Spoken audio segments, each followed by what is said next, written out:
মাছ রান্না করব আজকে। এখানে শিং মাছ ভিজিয়ে দিলাম, এখন কেটে ভালোভাবে ধুয়ে নিব। এখানে মাছ ভিজালাম, ছড়া রান্না করব। এখানে ছড়াগুলো কেটে ধুয়ে নিলাম। এখন রান্না বসিয়ে দিব, ভাত বসিয়ে দিলাম। এখন ছড়াটা রান্না বসিয়ে দিব, কড়াই বসিয়ে তেল দিয়ে দিলাম।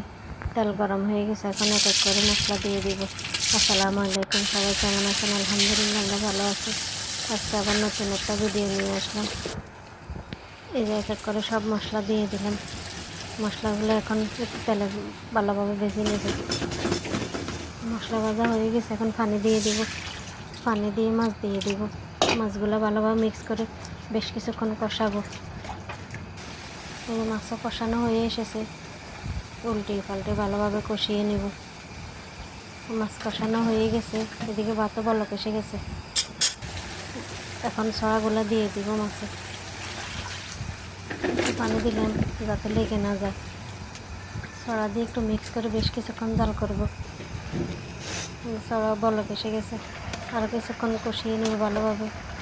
এদিকে ভাতও হয়ে গেছে, এখন মাছ ধরতে দিয়ে দিব। এদিকে ছড়াও কষানো হয়ে এসেছে, অনেক সুন্দর হয়েছে ছড়ার কালারটা। ছড়া কষানো হয়ে গেছে, এখন বেশ খানিকটা পানি দিব। পানি দিয়ে দিলাম, বেশ খানিকটাই দিলাম যাতে সিদ্ধ হয় ভালোভাবে।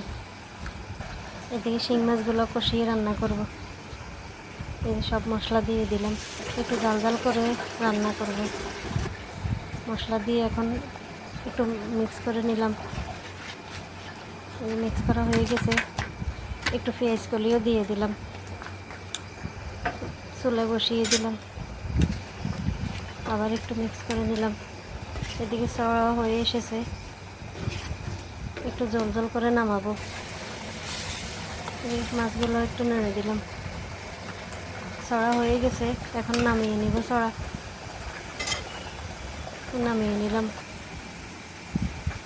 এদিকে এখন বাগারের জন্য কড়াই বসিয়ে তেল দিয়ে দিলাম। রসুন দিয়ে একটু বাগার দিয়ে দিব ছড়াতে। এই রসুনগুলো বেরেস্তা করে নিলাম, এখন ছড়া দিয়ে দিব। এভাবে রসুনের বাগার দিলে ছড়াতে খেতে অনেক মজা লাগে, এই গ্রানটা ভালো লাগে। এদিকে মাছও কষানো হয়ে এসেছে, দিয়ে দিলাম একটু জিরা ধনিয়ার গুঁড়া। জিরা ধনিয়ার গুঁড়া দিয়ে একটু মিক্স করে নেব। এই ভাতের পাতিলটা একটু চাকা দিয়ে দিলাম। মাছও কষানো হয়ে গেছে, এখন একটু পানি দিব। দিয়ে দিলাম কয়েকটা কাঁচামরিচ, সামান্য পরিমাণে দিলাম পানি। এখন বেশি পানি লাগবে না।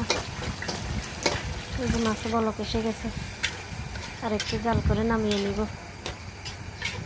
মাছ রান্নাও রেডি হয়ে গেছে, অনেক সুন্দর হয়েছে মাছের কালারটা। এবার মাছ রান্না করলে খেতে অনেক মজা লাগে। এই নামিয়ে নিলাম মাছ। মাছ রান্নাও রেডি। এই যে রান্না শেষ, রান্না বান্না কমপ্লিট। অনেক সুন্দর হয়েছে তরকারি কালার। আজকে এই পর্যন্তই। দুপুরে কাজকর্ম সেরে এখন খাওয়া দাওয়া করব, খাওয়া দাওয়া করে নেব। সবাই ভালো থাকবেন, সুস্থ থাকবেন। যে যেখান থেকে ভিডিওটা দেখেন, ভালো লাগলে লাইক কমেন্ট করবেন। আল্লাহ হাফেজ, সবাইকে অনেক ধন্যবাদ। আসসালামু আলাইকুম।